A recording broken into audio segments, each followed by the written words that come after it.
السلام علیکم خوږو دوستانو، ښه راغلاست. امید لرم چې ټول به روغ و جوړې.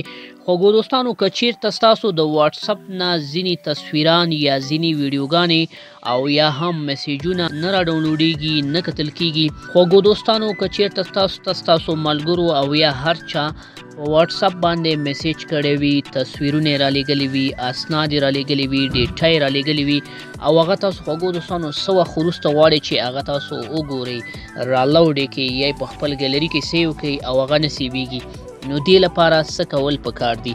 لکه زه راځم خوږو دوستانو په خپل واتساپ کې تاسو ته یو لایف پروف، یو ثبوت هم درښیمه. لکه وګورئ خوږو دوستانو، زه راځم دغه یو کانټاکټ باندې داسې کلیک اخلم. دلته وګورئ خوږو دوستانو، د کس مونږ ته څه نه څه اسناد یا ډاکومنټس یا ویډیوګانې رالیږلي دي. که چیرته خوږو دوستانو زه دغه ویډیو باندې داسې کلیک واخلم، نو تاسو ګورئ زمونږ انټرنیټ هم خلاص دی، ډیټا هم خلاصه ده، انټرنیټ هم کار کوي. ولې خوږو دوستانو دغه ډیټا نه رالاوډ کیږي؟ دغه ډیټا خوږو دوستانو زمونږ سره نه ډاونلوډیږي. که چیرته زه راشم خوږو دوستانو دې یو باندې داسې کلیک واخلم، نو وګورئ خوږو دوستانو دغه یو فایل هم زمونږ سره نه ډاونلوډیږي، رالاوډ کیږي نه. که ستاسو په واتساپ کې همدغسې یو ستونزه رامنځته شوې وي چې ډاونلوډ فیل لیکي، یعنې ډیټا تاسو سره نه ډاونلوډیږي، نو دې لپاره څه کول پکار دي؟ خوږو دوستانو په همدغه ویډیو کې مکمل د حل لاره موږ تاسو سره شریکوو. که چیرته تاسو د ویډیو تر اخره پورې وګورئ، مکمله طریقه به زده کړئ او ستاسو د واتساپ دغه ستونزه به حل شي. خو مخکې له دې نه خوږو دوستانو چې د مکمل ویډیو په طرف لاړ شو او تاسو دغه مکمله طریقه زده کړئ، که چیرې خوږو دوستانو تاسو زموږ یوټیوب چینل ته نوي یاستئ، مهرباني وکړئ چینل ځان سره سبسکرایب کړئ، ورسره خوا کې خوږو دوستانو د بیل یا ګنټۍ نشان کېکاږئ، هلته بیا آل انتخاب کړئ تر څو تاسو له ټولو نوي ویډیوګانو نه خبر شئ. او خوږو دوستانو که چیرې تاسو همدغه ویډیو د فیسبوک په صفحه باندې ګورئ، نو مهرباني وکړئ زموږ د فیسبوک پیج هم ځان سره فالو کړئ. نور نو ستاسو وخت نه نیسم خوږو دوستانو، ورځو او د دغې ستونزې د حل لاره را پیدا کوو. کله چې خوږو دوستانو واتساپ مو بند کې، بیا به داسې راشئ خپل سمسونګ فولډر ته، په دې باندې به داسې کلیک واخلئ، دلته به راشئ مای فایلز ته، مای فایل باندې به داسې کلیک واخلئ او دلته کې به انټرنل سټوریج ته ورشئ.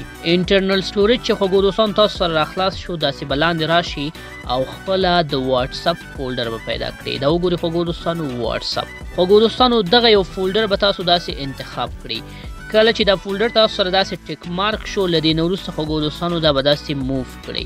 د موو نه وروسته خوږو دوستانو تاسو همدغه انټرنل سټوریج کې به اول نمبر فولډر ته راشئ، انډرایډ ته. په انډرایډ باندې به داسې کلیک واخلئ خوږو دوستانو او دلته کې به موو هیر باندې کلیک واخلئ. دغه فولډر چې خوږو دوستانو مکمل ډول باندې دلته کې را موو شو، اوس به له دې ځای نه دغسې بیک شئ.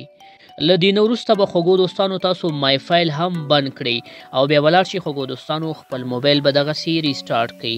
وګورئ ریسټارټ باندې به داسې کلیک واخلئ، موبایل به ستاسو ریسټارټ شي. کله چې خوږو دوستانو ستاسو موبایل ریسټارټ شو، تاسو به بیا هم راشئ خپل واتساپ به داسې راخلاص کړئ. کله چې واتساپ راخلاص شو خوږو دوستانو، دلته وګورئ دغه یو کانټاکټ ته اوس زه راځم او دلته کې زه تاسو ته لایف پروف ثبوت سره ښیم چې آیا دغه میسیجونه اوس زموږ سره کار کوي که نه، را ډاونلوډیږي نه ډاونلوډیږي. وګورئ خوږو دوستانو دا یو کانټاکټ زه راخلاصوم او داسې بر راځم، دلته وګورئ خوږو دوستانو دې موږ ته دغه ډیټا رالیږلې ده او دې باندې زه داسې کلیک اخلم.